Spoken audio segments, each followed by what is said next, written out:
بسم اللہ الرحمن الرحیم۔ الحمد للہ رب العالمین والصلاة والسلام علی سید الانبیاء والمرسلین اما بعد فاعوذ باللہ من الشیطان الرجیم بسم اللہ الرحمن الرحیم۔ روزوں سے متعلقہ مسائل پر مشتمل کورس کا آج الحمدللہ ہمارا دوسرا لیکچر ہے۔ آج کے لیکچر میں انشاءاللہ عز و جل روزہ فرض ہونے کی شرائط پر کلام کیا جائے گا۔ تو یہ یاد رکھیں کہ روزہ فرض ہونے کی 6 شرائط ہے۔ نمبر 1 مسلمان ہونا، نمبر 2 بالغ ہونا، نمبر 3 عاقل ہونا، نمبر 4 تندرست ہونا، نمبر 5 مقیم ہونا، اور نمبر 6 حیض و نفاس سے پاک ہونا۔ تو پہلی شرط ہے مسلمان ہونا۔ گزشتہ لیکچر میں آپ نے یقیناً سماعت کیا ہوگا کہ مسلمان ہونا یہ عبادت کی فرضیت کے لیے ضروری ہے۔ اس سے معلوم ہوا کہ کافر کے اوپر روزہ فرض نہیں ہے۔ دوسری شرط ہے بالغ ہونا۔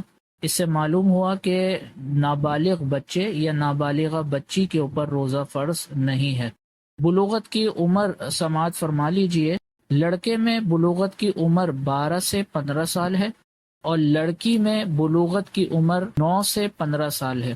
یعنی اس کا مطلب یہ ہوا کہ اگر 12 سے 15 سال کے درمیان اگر کوئی علامات بلوغت یعنی بالغ ہونے کی نشانیوں میں سے کوئی نشانی لڑکے میں ظاہر ہو جاتی ہے، مثلا اس کو احتلام ہو جاتا ہے، تو اس صورت میں اس کو شرعی اعتبار سے بالغ قرار دے دیا جائے گا۔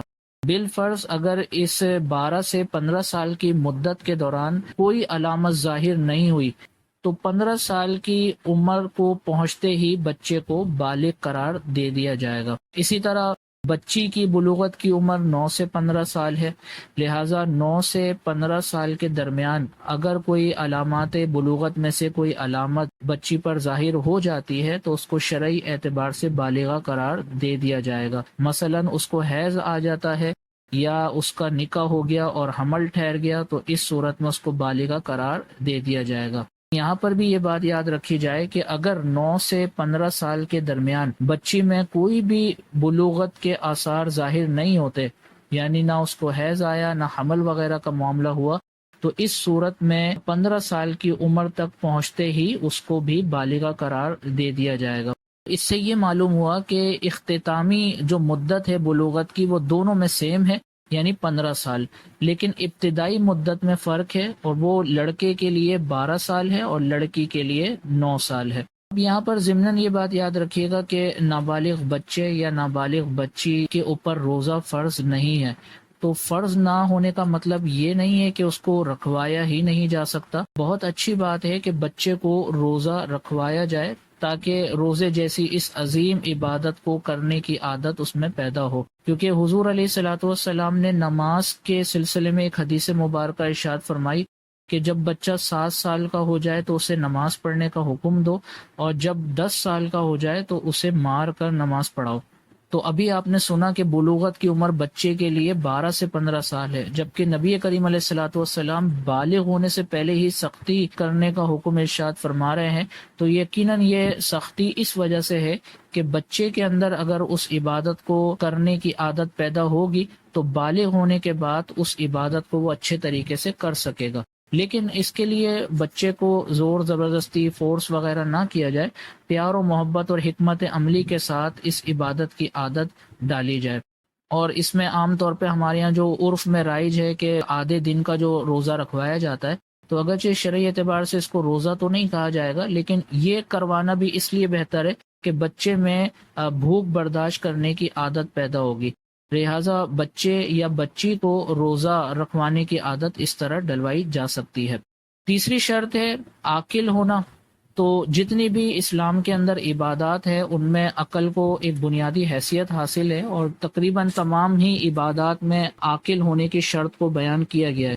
یقیناً عقل انسان کے اندر ہوگی تو اس عقل کی مدد سے اس عبادت کو وہ اچھے طریقے سے کر سکے گا۔ تو اس سے معلوم ہوا کہ مجنون اور پاگل شخص پر روزہ فرض نہیں ہے، کیونکہ وہ عبادت کے سلسلے میں مکلف ہی نہیں ہے، تو اس لیے اس پر روزہ فرض نہیں ہے۔ چوتھی شرط تندرست ہونا۔ اس سے معلوم ہوا کہ مریض کے اوپر روزہ فرض نہیں ہے، لیکن یہاں پر یہ بات یاد رکھیں کہ ہمارے یہاں تھوڑا سا بھی کوئی بیمار ہو جاتا ہے، معمولی سا بھی کسی کو بخار یا سر درد ہو جاتا ہے تو وہ اپنے آپ کو روزے کے سلسلے میں معذور سمجھنا شروع کر دیتا ہے۔ ایسا نہیں ہے۔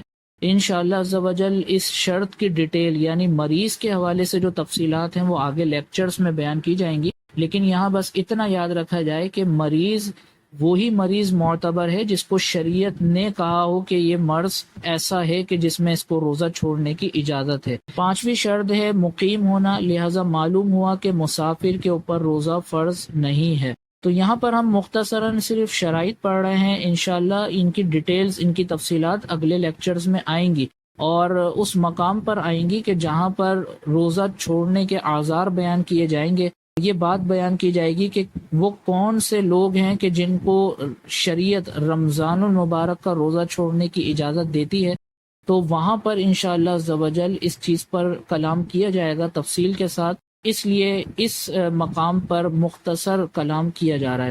چھٹی شرط ہے حیض و نفاس سے پاک ہونا۔ عورت حیض و نفاس سے پاک ہوگی تبھی وہ روزے کی عبادت کو ادا کر سکتی ہے۔ اس سے معلوم ہوا کہ اگر کوئی ایسی عورت ہے کہ جس پر حیض کی حالت طاری ہے یا نفاس طاری ہے تو ایسی عورت اس حالت میں بالکل بھی روزہ نہیں رکھ سکتی ہے۔ تو یہ روزے کی 6 شرائط تھیں، تو امید ہے کہ آپ کو یہ 6 شرائط سمجھ میں آئی ہوں گی۔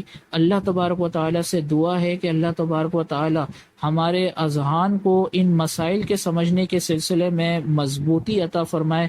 آمین بجاہ النبی الامین صلی اللہ تعالی علیہ وسلم۔ آپ دیکھ رہے ہیں PATF Islamic info YouTube channel. مزید اسلامک ویڈیوز کے لیے ہمارا چینل سبسکرائب کریں۔